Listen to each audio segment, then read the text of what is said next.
Assalamualaikum warahmatullahi wabarakatuh.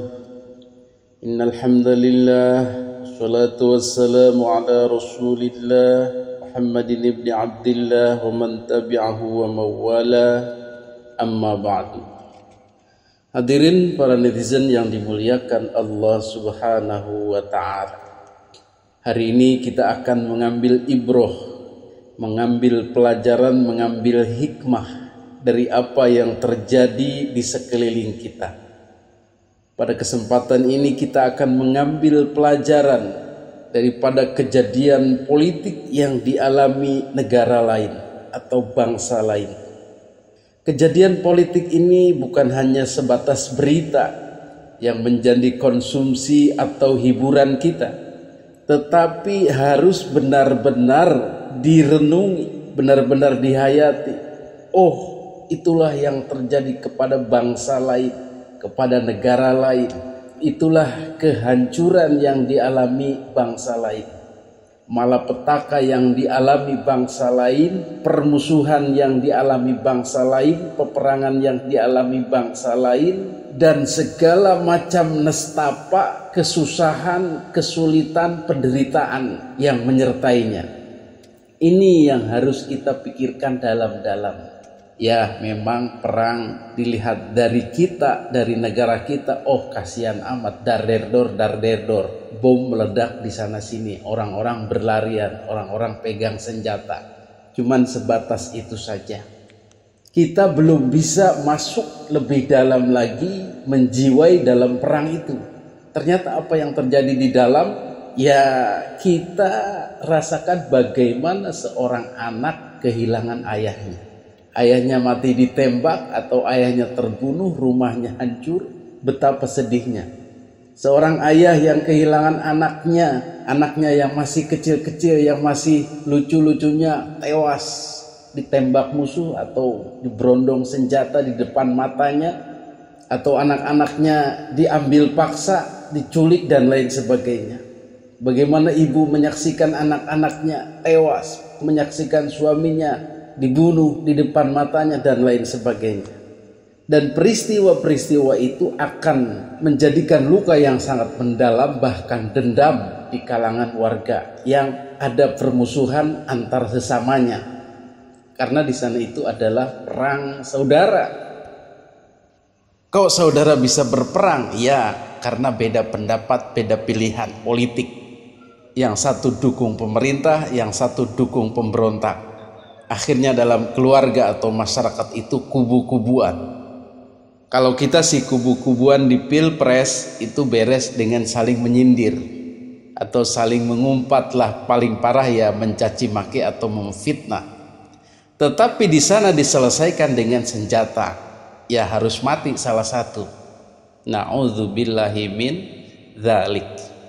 Hadirin yang dimuliakan Allah Subhanahu wa ta'ala, narasi seperti ini, ngerinya perang ini, sengaja saya ungkapkan supaya kita mengambil pelajaran, mengambil ibrah, la ibratan li ulil absar, fa'tabiru ya ulil absar, wahai orang-orang yang punya akal, punya pemikiran yang sehat, punya logika, iktibarlah, ambillah pelajaran dari peristiwa-peristiwa itu.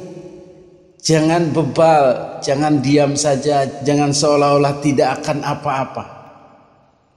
Hadirin yang dimuliakan Allah Subhanahu wa ta'ala, ibrah apa yang ingin saya sampaikan begini.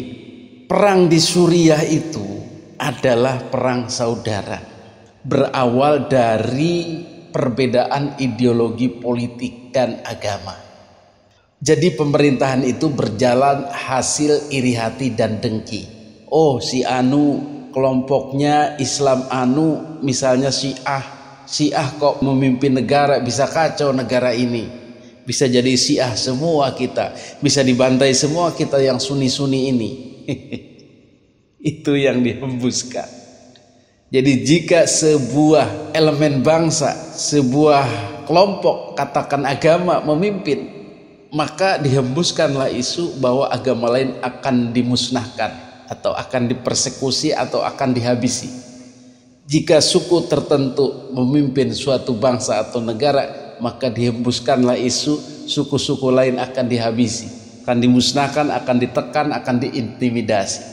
Jika kelompok lain dari etnis tertentu memimpin, maka etnis yang lain akan dihembuskan isu, akan dihabisi, dan seterusnya. Jika ideologi tertentu memimpin, maka ideologi yang lain akan dimusnahkan. Begitu seterusnya.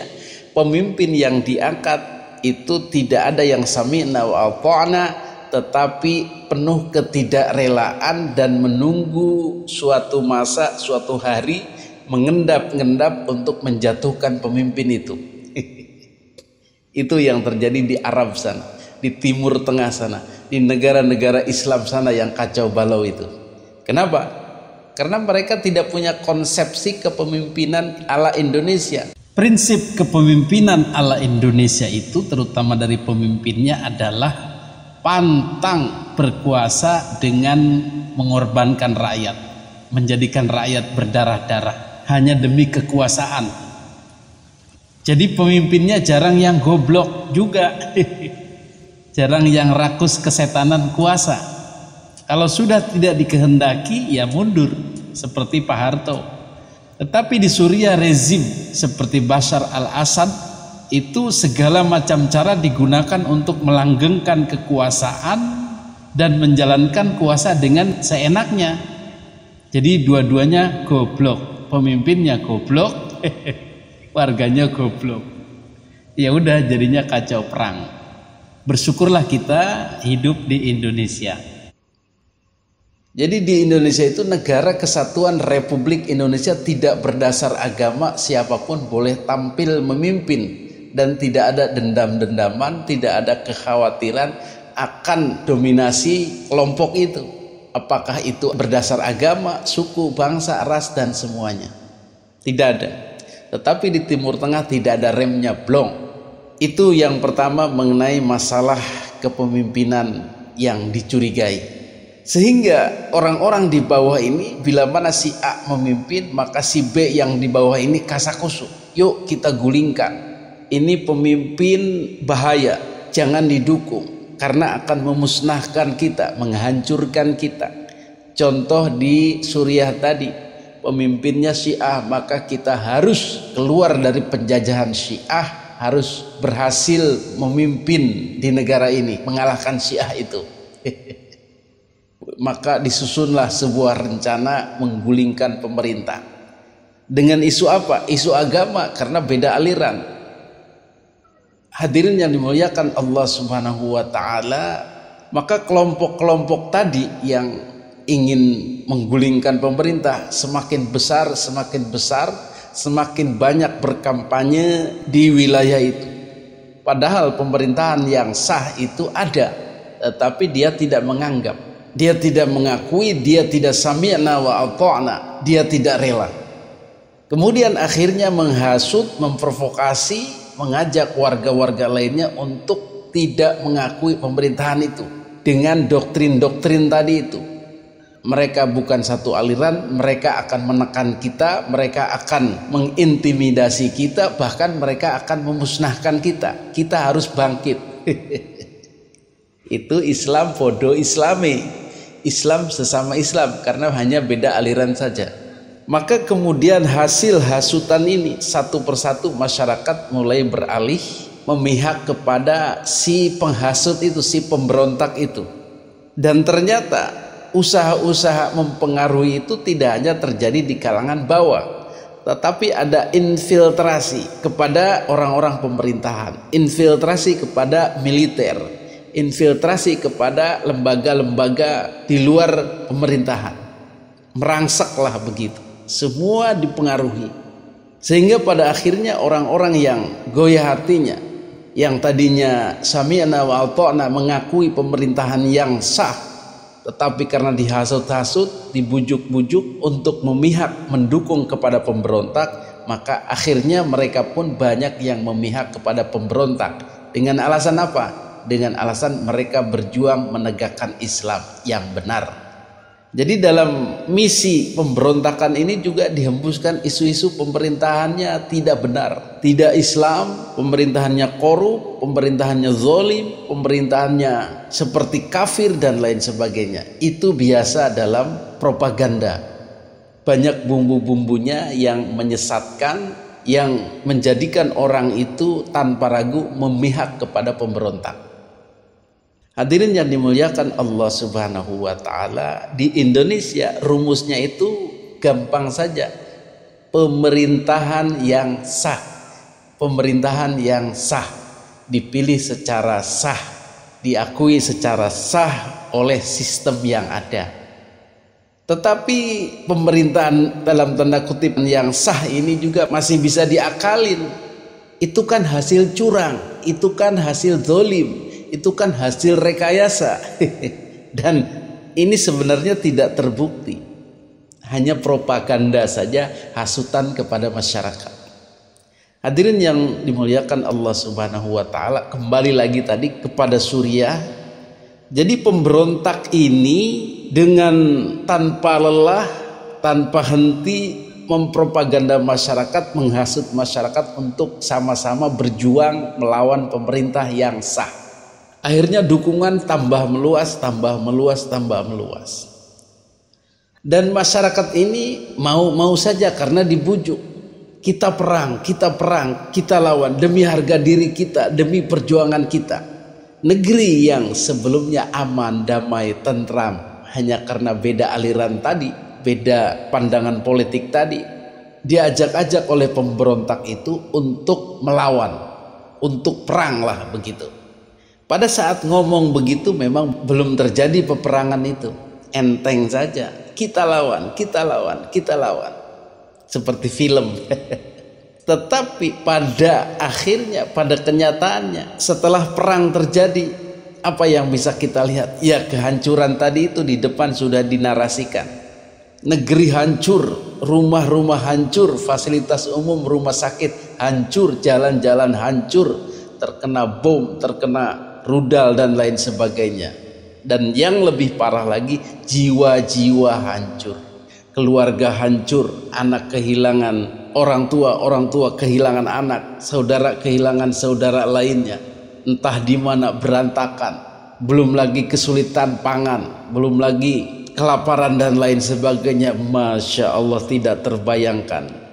Semua perang tidak ada yang menyenangkan, hancur-hancuran. Yang menang jadi arang, yang kalah jadi abu. Betul? Kita kembali lagi tadi kepada Suriah. Jadi pemberontak ini kemudian setelah merasa kuat, banyak dukungan di sana sini, mulai terang-terangan melawan pemerintah. Dan yang lebih parahnya lagi, ini ada koneksi negara luar, ikut campur tangan negara luar. Ya, karena memang settingannya begitu. Yang naik pun dibantu negara luar, yang memberontak pun dibantu negara luar. Dan yang lebih parah lagi, lalu lintas senjata itu bebas. Ini malah petaka juga. Begitu lemahnya bangsa lain, negara lain ini. Diatur negara luar dari kedua belah pihak yang berkuasa, disokong, dibantu, dinaikkan menjadi penguasa oleh negara luar, terutama kekuatan adidaya itu Amerika dan Rusia. Yang memberontak juga disokong negara luar, kekuatan adidaya juga. Ya, intinya ya dua negara itulah yang menjadi dalangnya. Dan negara itu dengan enaknya diobok-obok, diadu-adu, disuruh perang. Yang satu dipinjemin golok, yang satu dipinjemin parang. Bahasa kasarnya, lu berantem ya, lawan tuh si itu nih goloknya. Kata si itu yang di pojokan sana, lu lawan nih parangnya. Nah, dua orang yang minjemin senjata itu, ya cuman senyum-senyum aja. Dua orang saudara itu berkelahi, berdarah-darah untuk mengalahkan satu sama lain. Itu betapa gobloknya itu negara itu, betapa bodohnya negara itu, betapa gobloknya warga negara itu, betapa dungunya masyarakat itu mau saja diadu domba. Adu domba, mengadu domba, domba diperadukan. Adu domba, mengadu domba, domba diperadukan. Demi kemenangan, domba kesakitan. Dombanya kesakitan, dombanya terbunuh, dombanya menderita. Yang nonton senyum-senyum saja, tertawa di atas penderitaan orang lain. Inilah disebut proxy war, perang proxy. Yang perang sebenarnya orang luar, yang digunakan diperalat orang dalam negara dengan iming-iming kekuasaan. Itu sudah biasa di Timur Tengah, semua diproksi dan berhasil. Tetapi alhamdulillah di Indonesia proksi ini berhasil dihambat atau tidak berjalan. Karena apa? Karena warganya pintar-pintar, tidak mau diprovokasi, tidak mau disuruh gelut dengan saudaranya sendiri. Para pejabatnya tidak mau diiming-imingi kekuasaan sebagai penguasa, sebagai presiden, dengan dibantu oleh negara luar tadi, nggak mau. Biarlah saya tidak jadi presiden, yang penting tidak ada peperangan di dalam negeri kami. Alhamdulillah. Hadirin yang dimuliakan Allah Subhanahu wa taala, kembali lagi tadi kepada Suriah. Jadi orang-orang pemberontak ini yang anti pemerintah ini ternyata punya koneksi senjata ke luar. Jadi senjata itu bisa masuk tanpa bisa dikontrol oleh angkatan bersenjata resmi dalam negara itu. Ini kan lemah lagi aja, goblok lagi aja. Akhirnya para pemberontak memiliki senjata dan amunisi yang hampir setara dengan yang dimiliki pemerintah. Maka dengan kekuatan seperti itu dan dukungan warga yang goblok-goblok, yang mau diajak-ajak untuk menggulingkan pemerintahan yang sah dengan cara tidak sah, mereka berani menyerbu sebuah wilayah untuk menguasainya. Katakanlah provinsi kalau di kita.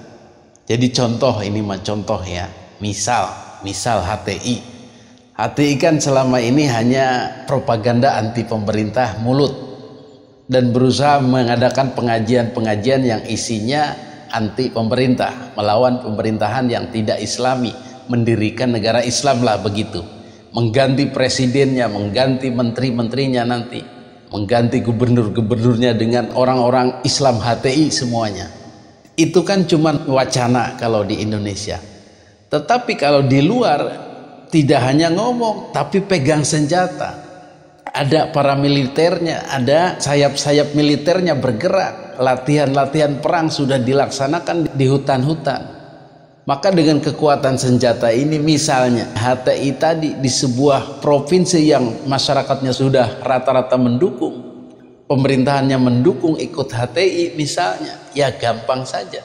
Misalnya provinsi Sumatera Barat banyak HTI-nya, warganya sudah pro HTI, kebanyakan anti pemerintah, bahkan gubernurnya sudah condong kepada HTI. Maka ketika provinsi itu diserbu oleh pasukan HTI anti pemerintah dengan senjatanya yang lengkap, dengan tanknya, dengan AK-14-nya, dengan granat-granatnya, ya pasukan yang di sana, pasukan TNI yang di sana berapa orang sih? Kodimnya berapa sih? Ya karena warganya sudah tidak mendukung, ya dengan mudah wilayah provinsi Sumatera Barat dikuasai oleh HTI misalnya. Kalau di Suriah kan HTS, Hayat Tahrir Suriah kalau nggak salah. Maka praktis Sumatera Barat dikuasai HTI. Satu tuh dapat berdiri di sana pemerintahannya, punya presidennya lah begitu, warganya sudah pro begitu, punya pasukan. Nah kemudian akan merebut wilayah-wilayah sebelahnya, Sumatera Selatan, Sumatera Utara, Aceh, terus merangsek ke sini, ke Jambi, ke Bengkulu, satu persatu mulai ditaklukkan. Bagaimana dengan TNI? TNI tidak mampu karena jumlahnya sedikit dan warga banyak yang tidak mendukung. Bahkan di dalam TNI-nya pun tidak mendukung pemerintah pusat. Karena sudah diajak pengajian tadi, sudah diinfiltrasi tadi. Nah, Hadirin yang dimuliakan Allah Subhanahu wa taala, misalnya di suatu provinsi yang 50-50 aja, masyarakatnya masih 50-50, ada yang mendukung pemberontak, ada yang mendukung pemerintah, maka di situ ada TNI yang diharuskan bisa menghambat pemberontak itu. Apa yang terjadi? Hancur lebur wilayah itu. Masyarakat banyak yang terbunuh, banyak yang sengsara, malapetaka, korban harta dan jiwa bergelimpangan. Betul? Pasti acak-acakan itu, hancur-hancuran itu. Karena kedua kekuatan, kedua pihak sama kuat, baik tentara pemerintah maupun tentara pemberontak, sama-sama tempur. Ya, yang tewas juga di tentara kedua belah pihak pasti banyak. Inilah yang disebut kehancuran perang itu. Orang-orang misalnya di daerah Sumatera Selatan mengungsi pastinya ke semua wilayah. Ada yang ke Lampung, ada yang ke Kalimantan, ada yang ke Jawa. Semua melarikan diri cari selamat. Kacau enggak tuh? Pasti kacau. Hadirin yang dimuliakan Allah Subhanahu wa taala, itulah kronologis yang akan terjadi jika orang-orang kita di Indonesia ini mau dihasut, mau ikut-ikut pengajian yang melawan pemerintah yang sah, mau dirayu-rayu untuk mendirikan pemerintahan tandingan atau meruntuhkan pemerintahan yang sah ini, mau dirayu-rayu untuk mendirikan negara Islam dengan bahasa-bahasa perjuangan. Kita perjuangkan demi menegakkan ajaran agama Allah, demi dakwah Islam, demi meruntuhkan kezaliman, demi memberantas kemaksiatan. Omon-omon gampang, omon-omon mudah karena belum kejadian. Tetapi kita sebagai warga masyarakat harus berpikir tadi itu kepada negara lain. Fa'tabiru ya ulil absar, wahai warga yang cerdas, wahai warga yang punya pemikiran, wahai warga yang punya wawasan, wahai warga yang sering nonton YouTube Darfa Channel. Pasti kamu punya pemikiran jauh. Pasti kamu memikirkan dampak perang, dampak permusuhan, dampak perang saudara ini. Fa'tabiru, fa'tabiru, fa'tabiru. Ambil hikmahnya dari negara Timur Tengah itu. Jangan mau, jangan mau, jangan mau. Kita ada pemerintahan yang sah, hasil pemilihan umum, hasil kesetiaan kepada NKRI. Begitu seharusnya. Jadi bagaimana? Abaikan saja orang-orang yang suka menghasut kepada pemerintah yang sah. Kalau mau mengganti pemerintah, ya dengan cara yang sah pula, yang fair, yang rapi, yaitu melalui pemilihan umum. Tidak ada itu berdarah-darah perang saudara, karena sudah diatur begitu. Hadirin yang dimuliakan Allah Subhanahu wa taala, jadi cukup jelas ya bahwa iming-iming perlawanan terhadap pemerintah, iming-iming melawan pemerintah yang sah, iming-iming rayuan-rayuan berdakwah, siap mati, siap perang melawan saudara-saudara sendiri yang pro pemerintah, yang tidak ikut dengan kehendak orang-orang yang anti pemerintah, itulah rayuan maut. Jangan mau. Tadi itu kita memikirkan, apalah artinya sebuah negara Islam yang berdiri di atas peperangan, berdiri di atas bangkai-bangkai manusia, berdiri di atas bangkai-bangkai agama lain, berdiri di atas nestapa anak-anak yang kehilangan orang tua yang kehilangan anak-anak, saudara yang kehilangan saudara, saling membunuh, negara yang hancur. Apalah artinya seperti itu? Buat apa? Nama negara Islam, bendera la ilaha illallah, hukum-hukum Islam, negara Islam diterapkan, tetapi negaranya hancur-hancuran. Nggak opo, sholat juga susah. Belum lagi yang tadi dibunuhin itu, tidak terima itu. 1 bulan pemerintahan Islam berdiri, sudah banyak lagi pemberontakan di bawahnya yang dendam-dendam itu, dibantu lagi oleh negara luar. Kacau terus. Sekali berdiri itu pemerintahan Islam, maka tidak akan berumur panjang, akan dibantai lagi dari bawah. Bantai membantai terus sampai kiamat. Masya Allah. Itu yang sudah dipikirkan oleh Mbah Hasyim Asy'ari begitu ditawari mendirikan negara Islam. Ya bakal seperti ini. Jadi darul mafasid muqaddamun ala jalbil masolih. mudaratnya ini loh yang akan terjadi seperti di Timur Tengah itu lebih dipikirkan ketimbang negara Islam yang berdiri di atas bangkai-bangkai manusia. No way, na'udzubillahi min dzalik.